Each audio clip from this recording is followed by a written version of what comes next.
In ancient times, a character named Anthro receives knowledge from a visitor named Metron and uses it to defend his tribe against Neanderthal raiders by starting a brush fire.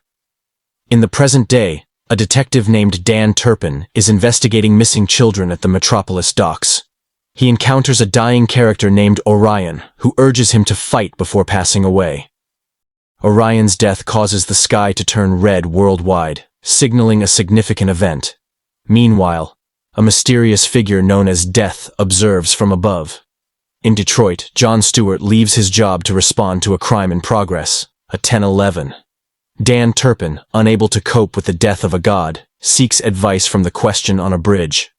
She informs him about the Dark Side Club and warns him to be careful, as some force is kidnapping children with special abilities. Meanwhile, at the docks, Hal Jordan and Jon Stewart arrive to investigate a serious incident, a D-side. They split up to inform the Guardians of the Universe and the Justice League. The Guardians send a Special Operations Alpha Lantern unit to seal off the crime scene, treating Earth itself as the scene of the crime. The Justice League goes on high alert, known as Condition Amber. In a junkyard, a new superhero team known as the League of Titans, consisting of Empress, Sparks, and Mas Imenos, is on a mission to track an artifact. They encounter an attack from Dr. Light and Mirror Master. Unfortunately, no other heroes are available to help, as they are dealing with a supervillain protest march in Metropolis. The artifact they seek turns out to be Metron's Mobius chair, which is desired by a mysterious figure named Libra for unknown reasons. In the criminal world, the secret society's High Council is debating whether to let Libra, a new and mysterious figure, take over their organization. To prove his abilities, Libra presents the captured Martian Manhunter and sets him on fire, leading to his death.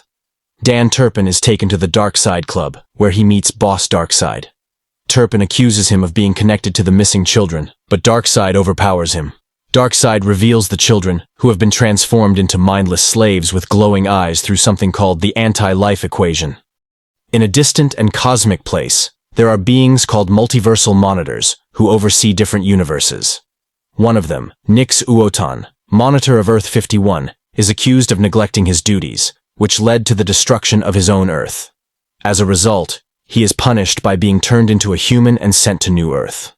Nix's punishment is heartbreaking for his love, Monitor Ouija Del. She realizes that these monitors, once faceless and nameless, have become more like the temporary beings they watch over in various universes. However, another monitor named Roxogama sees an opportunity in Nix Woden's punishment to further his own plans. As the sun sets, Anthro is drawing a strange symbol on the ground using a burnt stick. Suddenly, he has a vision of the ruined city of New York, where Kamandi declares that Metron gave him a weapon against the gods. In an instant, Anthro returns to his own time. Feeling very confused, he copies Metron's face drawings on his own face. In a different scene, a young student wakes up after oversleeping and worries about getting into trouble. However, his focus changes when he hears the news that someone has murdered the Martian Manhunter. In a metahuman nightclub in Tokyo, the super young team is having a good time. However, Rising Sun is on TV criticizing them. Sunny Sumo arrives and orders ice water. When a cyborg named Mega Yakuza attacks him, Sunny takes drastic action, tearing out the cyborg's heart. To escape the noise, he goes to the restroom. In the restroom, Sunny meets Mr. Miracle, who reveals the last mother box in existence. He informs Sunny that the gods of Apocalypse are watching Earth for unknown reasons.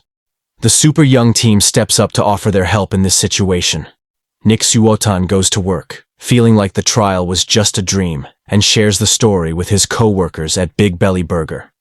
During his free time, he reads from a dictionary, hoping to discover the Monitor's word of command to regain his lost powers. Dan Turpin faces the Mad Hatter, demanding information about the missing children.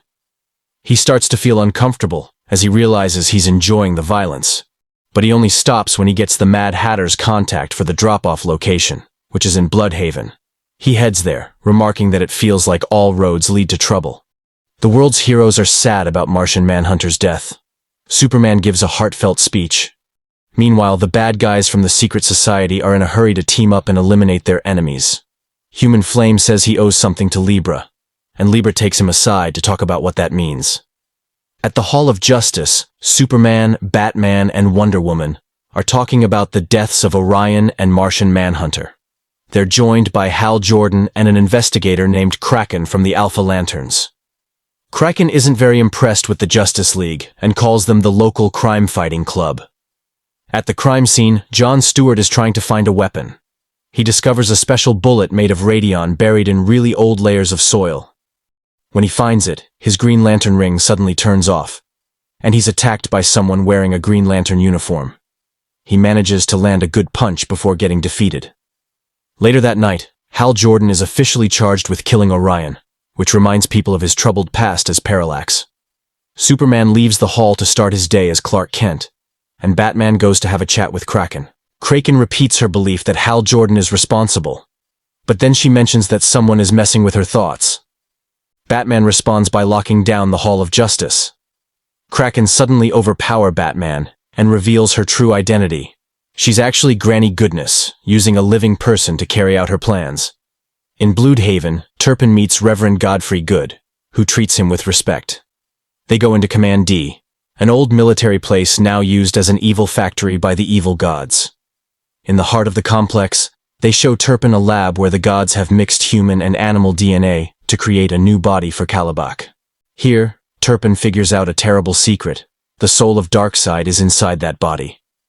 At the Daily Planet, Clark Kent has submitted Martian Manhunter's tribute. Lois asks Jimmy Olsen to take some photos to the press room. However, as he leaves, it turns out that Olsen is actually Clayface. The upper part of the Daily Planet building suddenly explodes, leaving Superman alone in the midst of the wreckage, shielding his wife and colleagues. Wally and Jay visit an old strip club that the secret society used as a hideout. There was a small earthquake when Martian Manhunter died, and it sparked their interest.